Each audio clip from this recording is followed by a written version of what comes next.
Voici la question du jour. Que se passa-t-il le 20 octobre 1993? C'est une excellente question, me direz-vous. Et surtout, je pense que l'autre question, ce serait: qu'est-ce que l'on fait aujourd'hui, le 20 octobre 2023? Ah, moi, j'aurais dit les 10 ans de Hors Noir, mais comme Hors Noir est sorti un 21 octobre et non un 20, t'es en avance d'un jour près. Attends encore demain. Non, pour ça, je suis largement prêt, il n'y a aucun souci à se faire. Non, je dis juste que, pour ceux qui sont pas au courant, le 20 octobre 1993, arriva en France Jurassic Park.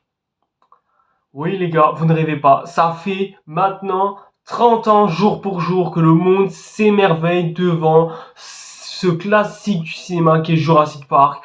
Et je me suis dit, fallait bien que je consacre une vidéo, sachant que cet été j'ai ouvert une nouvelle série de vidéos qui se concentre sur des chutes de saga vertigineuses. Et je me suis dit que ce serait parfaitement l'occasion de frapper avec Jurassic Park, notamment que j'ai eu cette idée depuis un fort long moment déjà, sachant qu'il était déjà dans les placards de ma tête, et je me suis dit, allez, là c'est bon, c'est la bonne occasion, sachant qu'aux États-Unis, j'ai raté un petit peu en occasion puisqu'il est sorti le 11 juin 93 à cette époque-là, et j'aurais très bien pu poster cette vidéo le 11 juin, mais non, le boulot aurait été trop complet. Du coup, c'est parti, je vous envoie l'introduction de la chute de Jurassic Park, les gars. Bonsoir, tout le monde, c'est Satire, et au monde, c'est Satire.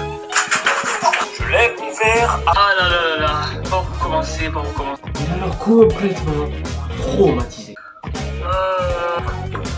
peux pas venir à coup de ouais, mais attends, le film il est beau, mais après qu'est-ce qu'il raconte? Il raconte rien.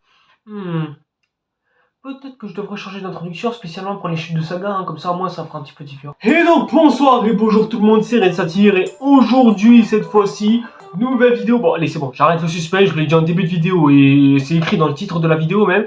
On va parler de la chute de Jurassic Park. Que peut-on dire sur cette saga mythique qui n'a pas été dit 1 milliard de fois? Révolution technologique et cinématographique, inspiration légendaire et révolutionnaire. Première vidéo, premier film qui s'est servi de la 3D dans toute son histoire. Et qu'est-ce que vous voulez que je dise de plus en fait? Quelque part, ouais, je pourrais vous donner mon avis vite fait, mais bon, de tout ce qui a été dit avec Jurassic Park, c'est tellement un film culte que ça en est quoi? Le film préféré du joueur du grenier. Jurassic Park, c'est juste mon film préféré. En fait, je l'ai vu tellement de fois que je serais capable de vous réciter le script en entier. Un film acclamé parmi tous les cinéphiles, que ce soit des cinéphiles que je suis ou des cinéphiles que je connais absolument pas. De toute façon les gars, soyons clairs, tous ceux qui ont une carrière de cinéphile dans son histoire ou qui s'intéressent au minimum au cinéma, obligatoirement ils sont obligés d'avoir au moins entendu parler de Jurassic Park. Pas vu une fois ou deux fois, mais au moins en avoir entendu parler. Et je vais du coup vous faire comprendre comment est-ce qu'on en est passé de l'un des films les plus révolutionnaires, c'était peut-être le film le plus révolutionnaire de l'histoire du cinéma, Ah oui, aussi, on fera aussi un petit détour sur la série Netflix, à savoir Le Colo du Crétacé. Oui, mais on en parlera vite fait, faut pas rêver non plus.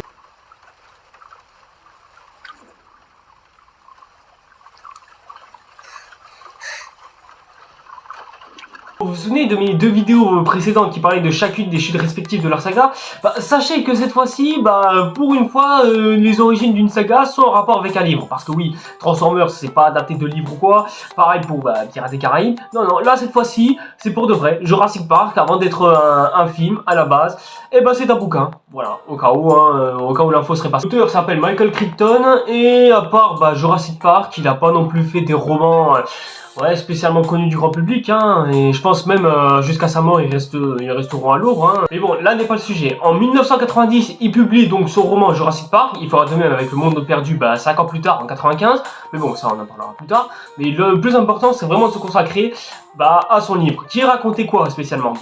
Globalement, on avait la structure narrative que l'on aura 3 ans plus tard en film, à savoir l'histoire d'un homme qui a voulu dépenser sans compter dans un parc pour y élever des dinosaures.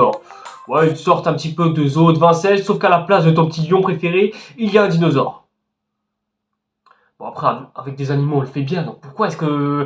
D'autant plus qu'avec des dinosaures, ça ne peut pas finir si mal que ça, pas vrai? Pas vrai? Du coup, ils invitent 2-3 scientifiques ainsi que 1 ou 2 petits milliardaires pour savoir exactement s'il serait bon d'inaugurer le parc ou pas, pour savoir s'il sera ouvert au public. Mais bon, comme de par hasard, c'est pile ce jour-là où il se passe une catastrophe et du coup, carnage de dinosaures autour du parc.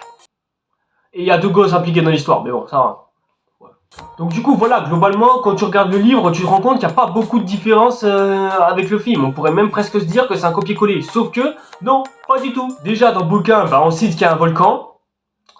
Voilà, hein, et si je me réfère sur certaines recherches, je crois que Isla Nublar, il y a un volcan, hein, mais je suis pas sûr. Mais la plus grosse différence entre le film et le livre, bah, c'est que dans cette histoire, bah, John Hammond, c'est le méchant. À savoir, c'est un petit peu... je sais pas comment vous préciser, en fait. Disons que dans le livre, bah, John Hammond, c'est un petit peu le gros PDG d'entreprise qui veut juste s'accaparer toutes les richesses, quitte à ce que bah, tout se passe mal au final. Et du coup, bah... ouais, les gars, je suis en train de briser votre enfance, mais dans le livre, John Hammond, c'est le méchant.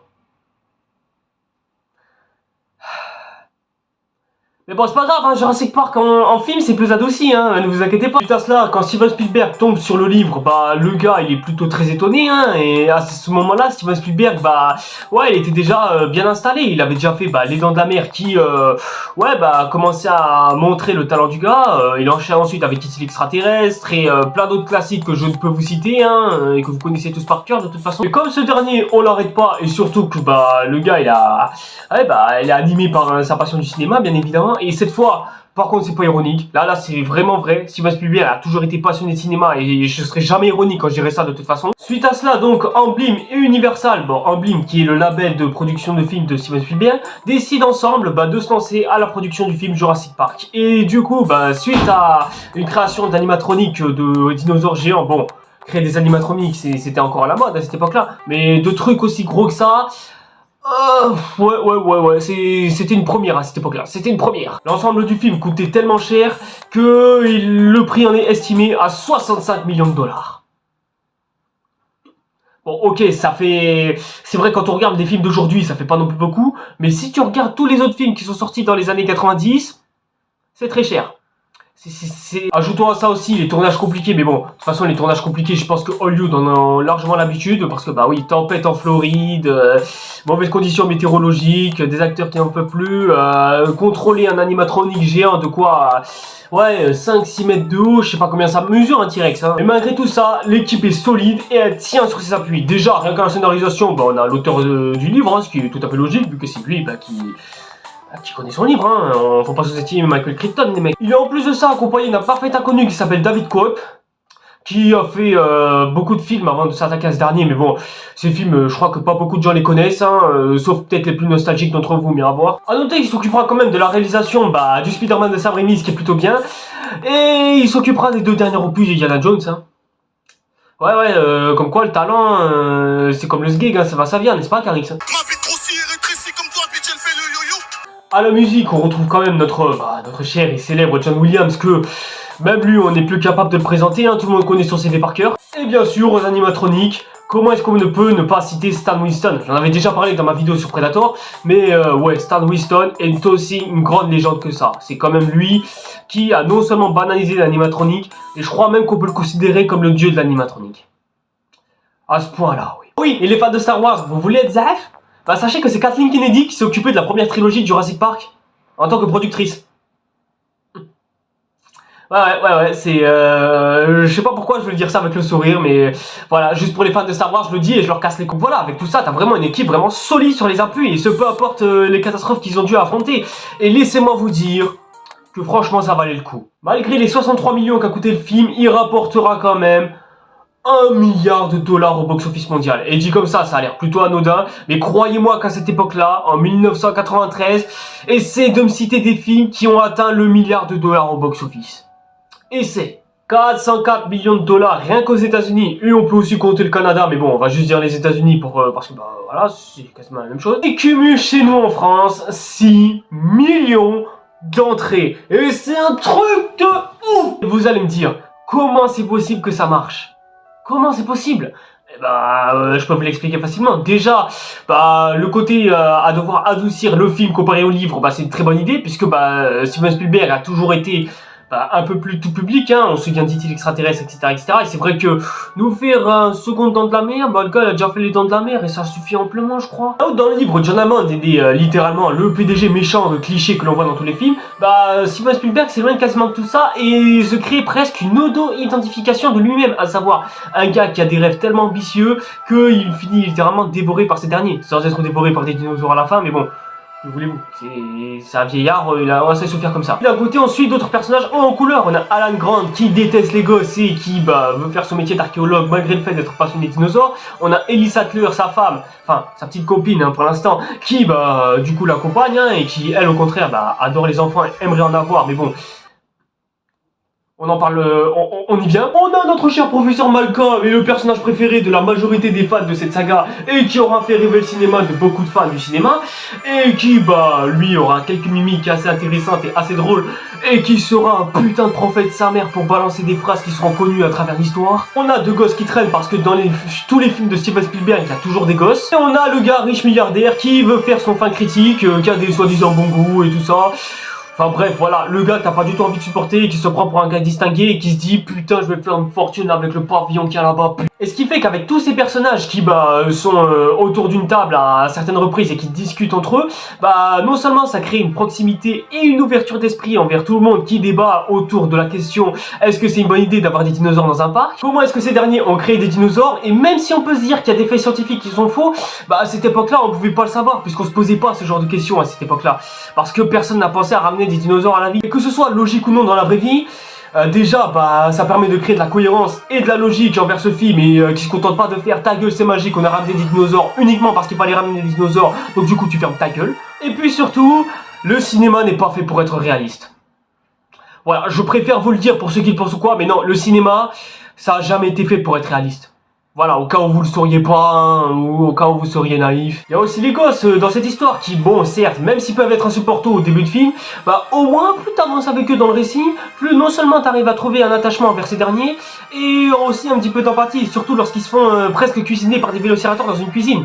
D'où la métaphore en fait, des vélociraptors qui veulent manger, du coup ils vont dans la cuisine pour se faire à bouffer. Et évidemment, vous vous attendez à ce qu'on en parle, les dinosaures, c'est certainement le point positif du film. Parce que déjà, les dinosaures, on n'a jamais vu de dinosaures dans un grand écran à cette époque-là. Enfin, si, on en a déjà vu, mais à ce niveau-là, c'était...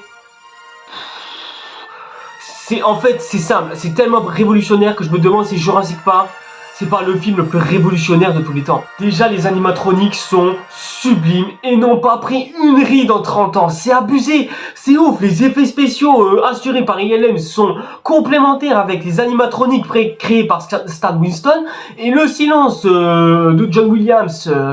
parce que il joue pas quoi du coup, ça accentue en plus de ça la frayeur que l'on a envers la scène du T-Rex dont on y vient, et l'émerveillement qu'il rajoute avec ses musiques lorsque l'on voit le tout premier brachiosaure à l'écran, ça nous touche en plein cœur, ça nous frappe en plein cœur comme dirait Lan.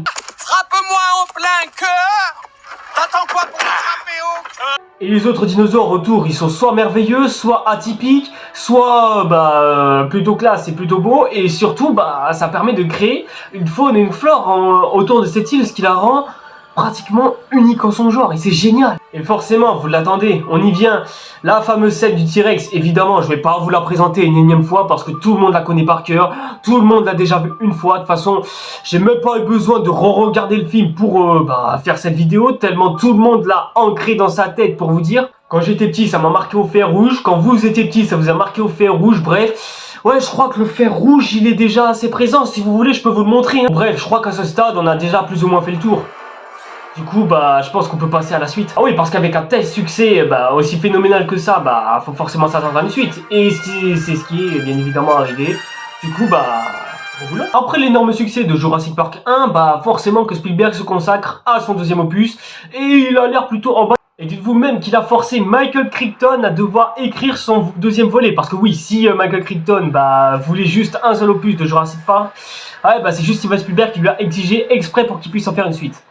Ouais, je crois que le gars, il voulait faire un John Hammond, il est littéralement devenu John Hammond en fait. Sachant que ce dernier, il est même pas crédité en tant que scénariste dans ce second volet. Ce qui est assez triste quand même, vu que c'est lui qui a écrit le second roman. Mais bon, ne vous inquiétez pas, on préserve la même équipe. À quelques exceptions près, parce que Sam Neill et...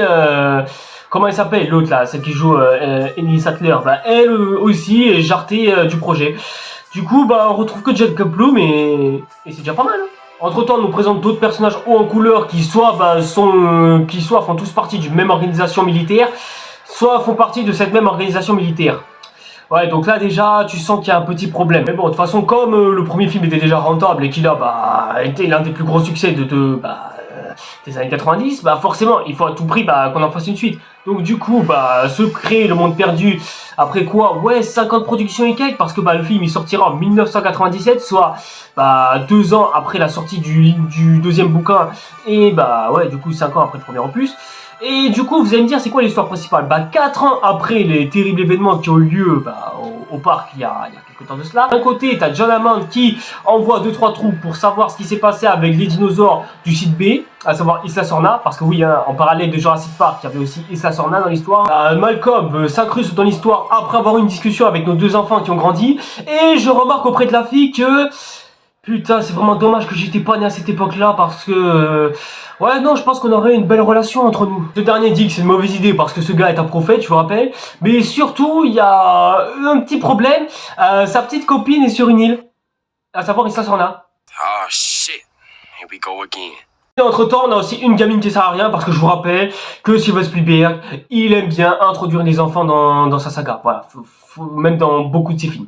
Donc voilà, malgré tout ça, on peut quand même remarquer quelques petits problèmes du genre, déjà, presque tout le monde appartient à une seule et même catégorie. Du coup, ce qui fait que t'as pas ce petit débat entre certains personnages qu'il y avait dans le premier opus, à savoir, est-ce que c'est bon de créer un parc, tout ça, etc., etc. Là, t'as plus trop ce genre de re-questionnement. Et puis surtout, il y a plus de parc. Donc du coup, tu peux pas parler de parc. Mais néanmoins, il y a aussi un autre problème qui, est dans le film, hein, on va en parler. À savoir qu'il y a une partie de l'équipe qui veulent créer un nouveau parc, mais sur le continent, précisément à San Diego. Du coup, ce qui fait que, ils veulent transporter tous les dinosaures qu'il y a à l'île dans le continent. Personne n'est au courant de ce qui s'est passé dans le premier parc? Parce que oui, j'ai oublié de mentionner ce détail, mais il faut savoir que si on a tous adoré Jurassic Park, c'était aussi...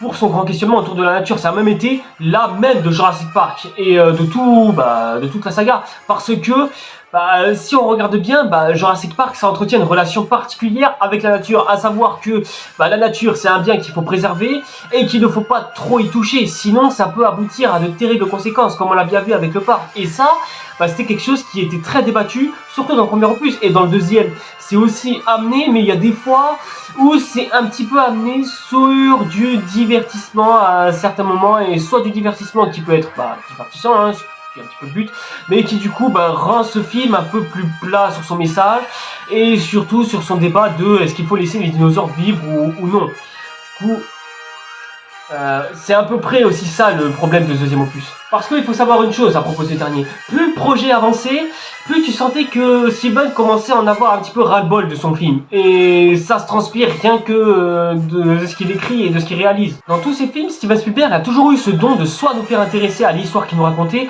ou soit à nous captiver. Mais là, j'ai plus l'impression d'avoir affaire à un simple divertissement honnête pour les jeunes, plus qu'à une autre saga complètement... Alors que si on regarde son premier opus, on se rend compte que le gars, il savait un petit peu plus se poser. Il n'y avait pas autant d'action dans le premier opus que dans le deuxième. Non, dans le premier opus, soit on avait affaire à de la discussion, soit du développement de scénario ou de personnages, soit à de l'exposition qui était une excellente exposition. Mais en même temps, quant à Spielberg et Williams, c'est littéralement la fusion entre Goku et Vegeta. Hein. Et du coup, là, j'ai presque l'impression que la musique de John Williams, même si elle fait un peu le taf dans son film, j'ai l'impression que son film, il manque quelque chose en fait. Il n'y a pas cette façon d'émerveiller les dinosaures qui certes est toujours présente, mais j'ai l'impression qu'elle est beaucoup moins au fil du récit. Ce qui fait que on a affaire à un film qui se veut un peu plus plat que le premier opus, et c'est d'ailleurs l'une des raisons pour laquelle les fans seront mitigés à propos de ce dernier, parce qu'ils avaient plus vraiment l'impression de voir le Steven Spielberg que l'on connaissait tous. Mais en même temps, quand tu sors du film qui s'appelle La Liste de Schindler, ouais, c'est un petit peu dur d'en arriver là quand même. Tu sentais que Steven Spielberg, il avait plus l'impression de viser un autre public au fil de sa carrière. Et c'est vrai que quand on regarde le début de sa carrière et tous les films qui sortira de la suite pendant les années à venir, ouais, tu sens que Steven Spielberg faisait un petit peu sa transition à partir de ce moment-là. Et c'est ça aussi qui rendra ce film dommage, parce que j'ai l'impression que ce film a plus sacrifié des sujets très intéressants, à savoir amener des animaux de la nature d'où il vient à un endroit juste pour du divertissement et du fric? Est-ce que ça équivaut à quelque chose? Tout ça parce que l'humain est trop avarice d'argent. Parce que dans ce film-là, il y a aussi ce re-questionnement, à savoir considérer les dinosaures comme un business. Et ça, c'est quelque chose qui est très intéressant et très bien traité, à savoir que d'un côté, on a Jeff Goldblum qui considère que les dinosaures doivent rester sur l'île parce que le gars il a trop vécu sur Isla Nublar, et d'un autre, on a le neveu de John Hammond qui lui veut plus penser au profit, qui veut penser à la survie de millions d'êtres humains. Après, il y a aussi d'autres personnages qui sont soit anecdotiques, soit attachants. Je pense notamment à Sarah Hardy, hein, au cas où vous le sauriez pas. Il y a Sarah Connor, il y a Sarah Hartley, il y a Sarah. Il y a aussi Sarah Cross. Il y a ce gars et cet autre gars hein, qui ressemble à Carl Meran. Il y a une aire de ressemblance quoi. J'ai même cru quand j'étais petit que c'était lui qui jouait dedans. Voilà la petite anecdote du jour au cas où. Mais j'avoue que le sosie de Carl Meran m'a fait un petit peu pitié lorsqu'il s'est fait attraper par le couple de T-Rex. Oui, parce que maintenant, c'est plus un, mais deux T-Rex. Comme quoi, la sensation de divertissement est plus présente dans ce film, comme je viens de vous l'annoncer. Et cette sensation de divertissement, elle est tellement abusée qu'on va jusqu'à mettre un T-Rex se baladant autour des rues de San Diego. Et ça, autant je pourrais dire que c'est du mauvais coup, mais quelque part, on a bien eu ça avec King Kong, hein, et quelque part, Spielberg dira même qu'il s'est inspiré de Godzilla pour en arriver là. Non, je parle pas de celui de Roland Emmerich, parce que ce film-là est sorti un an plus tard. Non, je parle de celui de 1954. Voilà, hein, au cas où vous ne sauriez pas. Au moins, le film se termine quand même sur un truc important, à savoir laisser la nature en paix et la laisser survivre tranquillement, parce qu'au final, il nous a rien demandé. Et techniquement, c'est basiquement ça la leçon du film, parce que si Jurassic Park a toujours traité de l'histoire de la nature et qu'il faut la laisser en paix, tout ça, etc., surtout à une époque où ce genre de choses-là, on en avait strictement rien à foutre, parce que faut savoir que dans les années 90 et 80, il n'y avait pas ce re-questionnement de l'extinction des animaux et de la surproduction animale, et etc., etc. Non, ça c'était le genre de choses qui étaient presque considérées comme naïfs et complètement cons. Et voir un film comme ça qui en parle en 1997 et qui parle littéralement presque de maltraitance de la nature et de sa tranquillité, ouais, ça prouve que non seulement ce film a un temps d'avance, mais surtout que un message comme ça qui passe en 1997, c'est fort. C'est très très fort. Donc oui, même si le film n'est pas parfait, on peut quand même le reconnaître qu'il a de bonne qualité. Déjà, Jeff Goldblum nous livre toujours une très bonne prestation, malgré le fait qu'il y ait sa fille qui sert à rien dans ce film. Mais bon, malgré tout, on sent quand même que les fans ne sont pas très satisfaits. Déjà, le film a fait que 4 millions d'entrées, ce qui peut être pas mal pour un film comme Jurassic Park. Mais bon, quand tu apprends que le premier opus était déjà à 6 millions... Ouais, là déjà c'est assez choquant. Aux États-Unis, il se sort pas mieux puisqu'il rapporte seulement que 200 millions alors que le film en avait rapporté 6 millions dans le même pays. Et 6 millions rien qu'au box-office mondial. Ouais, on est clairement bien en dessous du milliard qu'avait fait le film en recette mondiale. Hein. Donc ouais, tu sens qu'à partir de ce moment-là, il va se passer certaines choses avec la saga. Et c'est à partir vraiment de là que les problèmes vont vraiment commencer. Parce que, ok, avec Steven Spielberg, on peut clairement dire que les problèmes ont commencé un petit peu à s'installer, mais malgré tout ça, on peut pas lui reprocher d'être fidèle à son matériel de base. Donc du coup, on peut se dire qu'il y a un réalisateur qui pourra reprendre les bases, etc., et les réexploiter. C'est ce que l'on pensait, mais au final, on se rend compte que à partir de là, la saga va entrer dans une phase qui va causer énormément de problèmes par la suite. Suite à cela, là le troisième opus est enclenché. Mais là déjà, il y a 3 problèmes. Bon déjà, Steven Spielberg qui quitte le projet, bon, c'est pas non plus un gros problème, on peut littéralement le remplacer par un autre réal, hein, comme on l'a toujours fait. Mais bon, comme vous pouvez le savoir, soit ça peut être de bonnes idées, ou soit comme on l'a fait avec Pirates des Caraïbes. Mais bon, si on y réfléchit un petit peu, avec Transformers, croyez pas que garder un seul et même réalisateur, ça peut changer les choses. Hein. Ensuite, le deuxième problème, le film a commencé son tournage sans son scénario en août 2000. Non mais vous inquiétez pas, c'est juste un petit problème parce que au final c'est juste qu'on pouvait se dire que les scénaristes on en avait pas besoin et tout ça, etc., etc. Alors que les gars, commencer son tournage alors qu'on n'a pas de scénario, c'est l'une des pires idées que le cinéma n'ait jamais eues avant de annuler un film pour qu'il ne sorte pas du tout alors qu'il était prêt à 90%. Pourquoi il y a une affiche de Bad Girl qui traîne à côté? Et aussi, le troisième et dernier problème, on a affaire à un tournage de seulement 5 mois. Soit un tournage complètement bâclé. Parce que oui, il faut savoir que quand tu tournes un blockbuster, ouais, en général, ça dure entre 6, 7, 8 mois de tournage en général pour faire un gros film comme on a fait avec Jurassic Park et plein d'autres films d'ailleurs. Mais vraiment, 5 mois, c'est très court. Surtout que le film fait 92 minutes.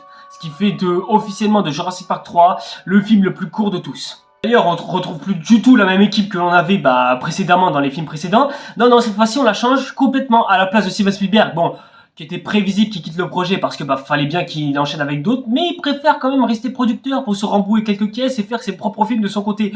Et du coup, à la place, il engage Joe Johnston, qui, pour ceux qui ne savent pas, s'est déjà occupé de Jumanji. Bon, vous allez me dire, ça va. Ouais, non, parce qu'en fait, je lis derrière les écrans, t'as vu? Et ne vous inquiétez pas, les fans de Star Wars, Kathleen Kennedy est toujours au rendez-vous, ne vous inquiétez pas. Par contre, ne vous inquiétez pas pour Stan Winston, le gars il reste, il y a aucun souci là-dessus, il y a aucun problème. Juste le gros problème, c'est qu'en termes de musique, il n'y a plus du tout John Williams. Du coup, ça veut dire qu'on va se taper un autre gars, et il s'appelle comment déjà, Donald Davis. Putain, mais c'est qui ce mec là encore? Bon, déjà, faut savoir que ce dernier, il a été compositeur musical depuis 1977. Mais sachez que sur son CV, il n'y a rien qui a révélé son talent ou quoi. Non, j'ai trouvé aucun film que beaucoup de gens connaissent, sauf peut-être les plus nostalgiques d'entre vous. Mais encore faudrait-il être nostalgique. Et là, pour le coup, vous allez me dire, mais qu'est-ce qu'il a foutu, John Williams? Pourquoi il a quitté le projet? Franchement, mon pote, je ne saurais te dire. Mais après, je pense que vu que le film était sorti en 2001, John Williams, il était juste occupé à faire un autre film. Mais bon, après, c'est pas non plus le film qui sera le plus anecdotique au monde, hein. Oh tiens, salut le poster d'Harry Potter, comment est-ce que tu vas? Et de plus, croyez pas que les acteurs sont en reste, eux aussi ils en peuvent plus. Déjà, bon, on retrouve notre cher Alan Grant, à savoir Sam Neill, et ça fait plaisir. Par contre, on retrouve évidemment Ellie Sattler. On y vient toujours. Par contre, exit Jeff Goldblum, mais bon, il nous a au moins fait une belle prestation dans le deuxième opus, donc je pense pas qu'on avait spécialement besoin de lui dans le troisième, il allait les éclipser de toute façon les deux autres.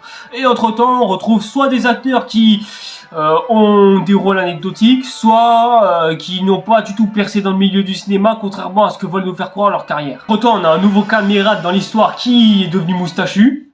Voilà, je serai toujours fidèle à cette vanne sur Calmerade, désolé mon pote. Mais bon, avec ce tournage chaotique, ne vous inquiétez pas, je suis sûr que le film sera sauvable. Après tout, on a déjà, pas des gens non plus de grand talent, mais ils ont déjà fait leurs preuves plus ou moins, chacun de leur côté. Du coup, on peut plus ou moins leur faire confiance, pas vrai? Pas vrai? Ah, il n'y a que 3 scénaristes? Je croyais qu'il y en avait 9. Ouais, les gars, on a 9 scénaristes dans ce film. Pour que 3 places au générique, hein. Et ainsi que partout. Du coup, on est loin des 14 scénaristes qui étaient présents dans Transformers 5. Mais croyez pas qu'avec 9 ça s'arrange, hein. Mais avec tous ces problèmes qui pourraient engendrer le futur film. C'est quoi Jurassic Park 3? Eh bien, ça nous raconte cette fois-ci l'histoire d'un jeune enfant qui fait du deltaplane. Près d'Isla Sorna, quoi? C'est pas une zone interdite ou quoi? Ah non, ok d'accord. Suite à cela, le jeune enfant de l'intro se retrouve isolé du reste du monde puisqu'il s'écrase sur l'île après que le bateau, excusez-moi, il fait un crash et que leurs compères se sont fait tous bouffer, hein, visiblement, malgré le fait que l'on ne présente pas des animaux, des dinosaures qui savent nager sous la mer et les capturer pour les bouffer ensuite juste après. Voilà, ça j'ai l'impression que l'on n'en parle pas, c'est bizarre. Mais bon, ne vous inquiétez pas, on retrouve quand même Alan Grant avec sa nouvelle compagne Ellie Sattler et ils ont eu un enfant. C'est vachement cool. Lui qui croyait qu'il n'aurait jamais d'enfant parce que soi-disant ça pue. Et ben voilà, tu peux être enfin con.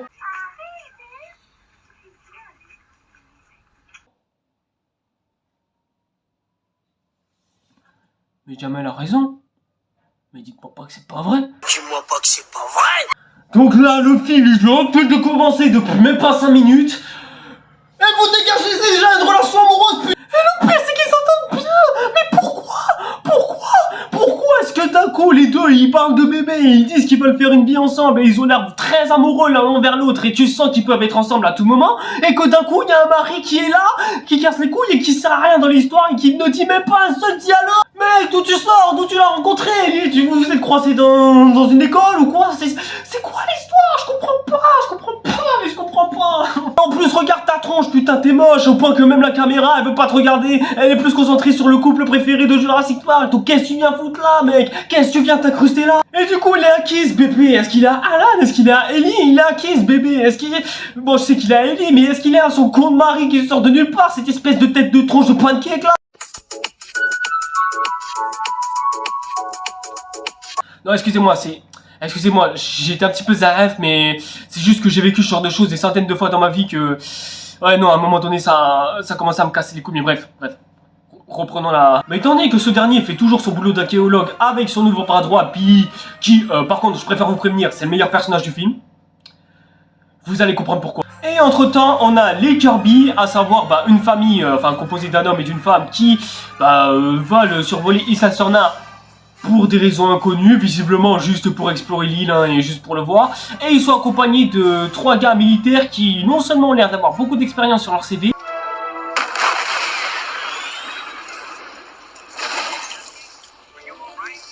Nothing to worry about, sir. It's gonna be a walk in the park. ouais, avec une arme comme ça, je crois qu'ils ont raison, hein. Ça risque d'être une vraie promenade de santé, hein. Même les plus beaux T-Rex, ils vont fuir sa race. Même le petit que dans le deuxième, ils ont dû sauver. Sauf que les gars, je pense qu'on connaît bien Alan Grant. Le gars, il a déjà été traumatisé par Issa Nublar. Croyez pas que le gars, il va faire la même erreur que Jeff Goldblum. Et encore, lui, au moins, il avait des raisons d'y aller. C'était juste pour aller voir sa femme qui s'était rendue comme une conne.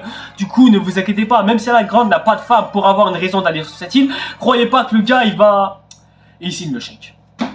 Et il a signé le chèque, cette espèce de... Du coup, ce là ils sont partis, c'est l'heure de la petite balade sur l'île, sauf que, oh mon dieu, comme de par hasard, ils sont posés et ils croisent un dinosaure qui bouffe en plus un des 3 gars qui accompagnent les Kirby. Oh mince, comme par hasard, l'avion se crache dans les herbes lorsqu'il fuit un dinosaure. Mais comment c'est possible? Oh tiens, comme par hasard, le dinosaure les attaque parce qu'il a faim et du coup il veut croquer 2-3 petits apéricubes de spi. Et en plus ils veulent croquer le noir parce que c'était raciste à cette époque-là. C'était complètement inattendu. Du coup, suite à ces attaques répétées, leur mission à eux, ça va être simple.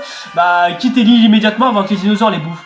Et aussi, petite dernière information, le couple de Kirby sont en fait des parents divorcés qui recherchent leur enfant. Et ils n'ont pas d'argent pour financer Alan Grant.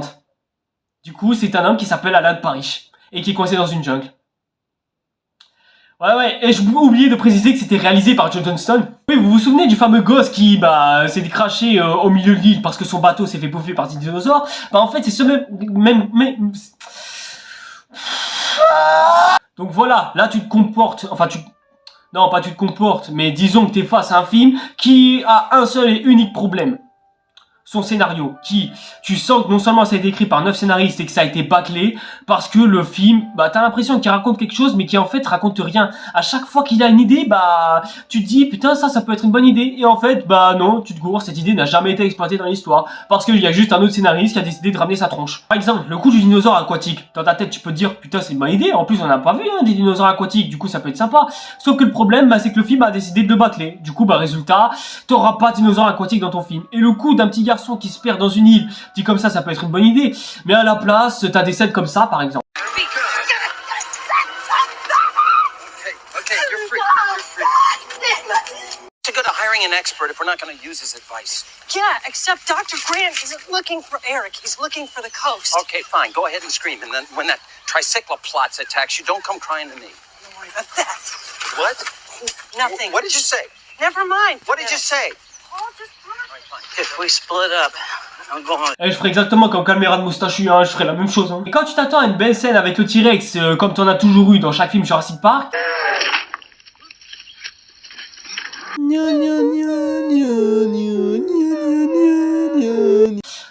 putain, ils l'ont tué, ils ont aucun respect pour la saga. Non mais après, c'est pas grave, le combat entre le T-Rex et le Spinosaure, il est sympa, Ça aurait été bien si ça aurait été une bataille finale quand même. D'ailleurs, je suis sûr qu'il y a un scénariste qui s'est dit ça pourrait faire une excellente bataille finale de voir le T-Rex face au Spinosaure et que ce soit le T-Rex qui gagne.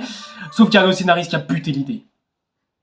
Et je le hais pour ça, mec. Donc ouais, vous voyez, avec tout ça, t'as presque l'impression que toutes les bonnes idées qu'il y avait dans ce film, soit ils ont été sacrifiés, soit tout a été compressé dans un seul film de 92 minutes, juste pour rien, juste pour raconter l'histoire d'un garçon qui s'est perdu sur une île. Et t'as même pas d'histoire d'existence de la nature et des humains et tout. Le gros problème de ce film que j'essaie de vous expliquer en fait, c'est que les humains et les dinosaures, il y a toujours eu cette question de la coexistence entre les deux dans les 2 premiers films Jurassic Park. Mais dans ce 3e, le sujet il n'est jamais traité. C'est juste l'histoire de 2 parents divorcés qui se réconcilient au fil du film. Et tout ça pour retrouver leur gosse qui s'est perdu sur une île parce que il a été accompagné d'une équipe trop conne pour se rendre sur une île interdite au public, même interdite tout court. Et en plus de ça, tu cites 3 gars super compétents qui se font bouffer au bout de même pas 3 minutes alors que les gars ils avaient une super arme qu'ils nous avaient présentée au début du film. Et aussi, le gros point faible de tout ça, Ça va être triste à dire, mais c'est les dinosaures. Parce que, ok, dans les 2 premiers opus, les dinosaures, soit ils étaient fantastiques, soit ils étaient fabuleux, ou soit bah c'était sympatoche de les voir comment ils se comportaient en pleine nature. Je pense notamment à Stégosaure dans le monde perdu, qui est l'une des meilleures scènes sur des dinosaures. Mais là, dans Jurassic Park 3, ça va coller l'étiquette au fil de la saga qui va devenir un cliché par la suite, à savoir herbivore égale figurant. Du coup, on en fait des figurants qui passent et qui sont anecdotiques lorsqu'ils apparaissent. Et carnivore égale dinosaure qui bouffe des gens. Du coup, ils serviront qu'à ça, à être des méchants du film. À aucun moment tu sens de l'émerveillement pour ces monstres et ces créatures. À aucun moment tu as l'impression de t'émerveiller devant eux. Et à aucun moment tu te dis qu'il y a des plans fascinants à un moment donné. Alors que je vous rappelle que c'est Joss Johnston qui a fait le film, le même qui a fait Jumanji, mais bon, Jumanji, c'est pas non plus un film qui brille par sa réalisation, mais bon, c'est une autre histoire, hein. Et niveau prestation d'acteur, franchement les gars, croyez pas que c'est pas mieux. Je vous ai déjà montré les Kirby très brièvement, hein, croyez-moi, mais ouais, c'est à un moment donné, soit ils sont chiants, soit c'est de la romance nulle à chier de parents divorcés qui... Déjà que moi, les romances à la base, ça m'emmerde, mais si c'est pour en faire des minutes d'exposition, merde, chiant, nul à chier pour rien... Croyez-moi les gars, ce sera pas pour moi ce genre de truc. Hein. Et Sam Neill. Ouais, Sam Neill nous fait ce qu'il a fait dans le premier Jurassic Park. Il n'y a rien non plus de plus étonnant. À noter par contre que il y a quelque chose qu'on retrouve pas chez lui, c'est déjà la rage qu'il a de voir sa future fiancée avec la tête de pancake là. Et surtout, on retrouve pas ce gars ne serait-ce qu'un peu passionné par son métier et par ce qu'il fait. On a presque plus l'impression que le gars il fait plus ça presque par business. Comme par exemple, signer un chèque il ne le fera rien payer, hein, parce que les Kirby ne sont pas des millionnaires comme ils veulent faire croire. Hein. Par contre, au milieu de tout ça, il y en a au moins un seul qui s'en sort. Un seul. Et c'est Alexandro Nivola. Ouais, lui-même, Alexandro Nivola. Et je sais que vous avez de toute façon jamais entendu parler de ce gars-là. Déjà parce que ce mec-là est connu que pour avoir joué dans Jurassic Park 3. Et vraiment, lui, je sais pas comment ça se fait, mais il a presque réussi à sauver les pires minutes du film. Et ça fait vachement plaisir, je trouve. Déjà, il joue très bien le rôle du jeune apprenti qui veut apprendre des choses et qui veut financer les recherches d'Anal Grande et tout ça, au point de voler des raptors. Et tu sens, dans cette même scène, une belle culpabilité de sa part, tellement, le gars, il sent responsable. Bref, ça fait réel. Moi, je trouve que rien qu'avec cette scène, Alexandro Nivola, c'est peut-être le gars qui relève le plus la qualité de ce film de merde. Et ça fait plaisir. Et surtout, lui au moins, il a une belle discussion autour des dinosaures avec notre cher Alan Grant. Surtout quand il parle du Spinosaurus, tout ça. Bon, ok, c'est un petit peu anecdotique, mais au moins, ça rajoute un petit peu de lore sur l'univers Jurassic Park. Et c'est un plus, qu'on le veuille ou non, le Spinosaure fait maintenant partie du lore de Jurassic Park, même s'il a défoncé ton dinosaure préféré. Donc ouais, c'est littéralement un miracle de se dire qu'il y a au moins un personnage comme ça, et que Alexandro Nivola a réussi à relever le niveau de ce film grâce à ça. Parce que je pense que sans lui, ça aurait été compliqué. Merci d'avoir supporté cette souffrance. Parce que oui, on a tous lu ton témoignage à propos de ce film, crois-moi, on s'en va un petit peu, mais... D'ailleurs, la musique de John Williams... Ouais, ça sent qu'elle est absente, hein, même si on réutilise ses thèmes et tout ça, mais bon, soit c'est des remixes des thèmes de John Williams, ce qui est pas très compliqué à faire, soit, ouais, on essaie de faire un petit peu du John Williams, mais c'est plus des musiques de situation que tu vois dans les blockbusters classiques, que de vraies bonnes musiques qui t'engrangent dans le récit. Du coup, ce qui fait que, si tu te souviendras des musiques de Jurassic Park 3, c'est juste parce que tu auras vu les deux opus précédents. En plus, Jurassic Park 2 nous a déjà offert de bons thèmes originaux dont on se souvient encore aujourd'hui, alors que le troisième... En revanche, détail à mettre, les animatroniques des dinosaures restent toujours aussi convaincants, toujours aussi fascinants, même si tu peux remarquer qu'il y a certaines rides qui ont été prises petit à petit, mais bon, ça c'est plus la volonté de vouloir tout faire en effets spéciaux numériques et en images de synthèse qui sera accru avec l'arrivée de la menace fantôme. Hein. Au final, malgré les 93 millions de dollars du film, il rencontrera pas un énorme succès vis-à-vis des fans, puisque déjà rien qu'en France, 2000 entrées. Ouais, pour un film comme celui-là, c'est pas non plus suffisant. Il faut pas rêver, hein. Chez les États-Unis, il est à peine à 100 millions de dollars. Hein. Faut pas croire, mais bon. Après, faut pas s'inquiéter pour le box-office mondial. Hein. Après tout, 300 millions, ça reste déjà rentable. Hein. Donc ouais, tu te rends compte qu'avec tout ça, plus le temps avance, plus t'as l'impression que chaque film Jurassic Park qui se font sont de moins en moins rentables au fil du temps. Ce qui fait que du coup, les grosses têtes telles que Joss Johnston ou encore Alexandro Nivola, comme je viens de vous le citer tout à l'heure, eux auront des rôles anecdotiques dans des petits films et se feront un peu plus discrets au fil du temps. Là où les autres... En 2004 sera quand même annoncé un projet autour de la saga Jurassic Park, ça fera quand même plaisir. Mais il y a un gros problème avec toute cette histoire, c'est que plus grand monde n'est chaud pour tout ça, surtout avec les succès des récents films, surtout pour Steven Spielberg qui lui est en roue libre, surtout avec la guerre des mondes à cette époque-là. Et ensuite, tragique drame, Stan Winston est décédé, et il en va de même pour l'acteur principal qui jouait John Hammond, et pour Michael Crichton, qui en plus de ça, je vous rappelle, est l'auteur du roman Jurassic Park, lui aussi fait partie de ces 3 personnes qui nous ont quittés. Du coup, le projet du Jurassic Park 4 sera définitivement annulé, et pas seulement rangé dans le placard, mais définitivement avorté pour toujours. Du coup, ce qui fait que on pourra seulement se contenter de la trilogie, et quelque part, quand on y réfléchit, c'est peut-être pas plus mal comme ça, hein. Jim Drucker, bad hair. Erica Brand deserves better. Hal, Jim, Erica. Hal, Jim, Erica. And I am Claire. 3 minutes late.